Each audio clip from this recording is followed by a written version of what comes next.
So this is not down the lines of the capacity building space. This is more a space that we're gonna try to do maybe every 2 to 3 weeks, and we're gonna talk about a specific value. We're gonna try to create these episodes of talking about specific values that we stand for as an organization. Usually people would think, given my background, given how I think, that I would always start with striving for excellence. Really killing it, nailing it, and going out there, creating a lot of impact. That is important, but that's not what I wanna talk about today. What I wanna talk about today is this beautiful value. The value of demonstrating integrity.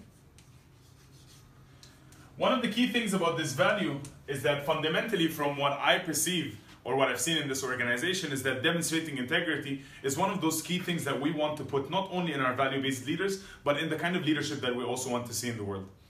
And why am I talking specifically about demonstrating integrity at this current moment is because just like we were talking about the foundations of what it means to be a team, a foundation of what it means to be an organization that is standing out there with a cause and wanting to create activists, wanting to create young leaders out there that are capable of shaping the world. If they don't have that foundation of staying true to their promises, owning up to them, being transparent, being capable of standing up for what they believe in without stepping on other people's dreams or other people's ambitions, then what kind of leaders are we shaping for the world?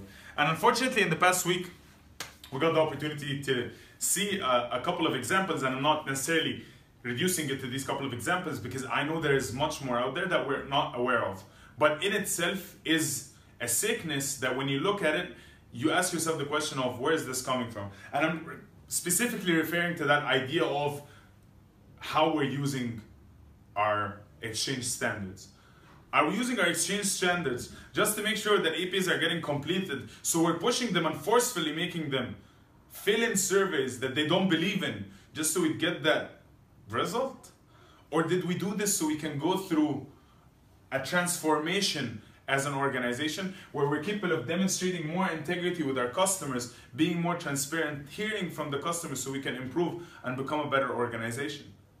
There's a small call to action a little bit further down the newsletter, but at the end of the day, it's not just a matter of calling it out, but it's a matter of doing something about it. And that's what we're gonna be trying to look into much more in depth in the next couple of weeks, because if that is the kind of behavior that is being shifted into the organization because of that change, this is not something that we want.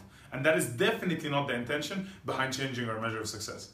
Because I believe that that change is supposed to be a change that enables ISEC to be an organization that is not only doing more, but is doing better, and is capable of shaping those leaders through every single thing it does. Big shout out.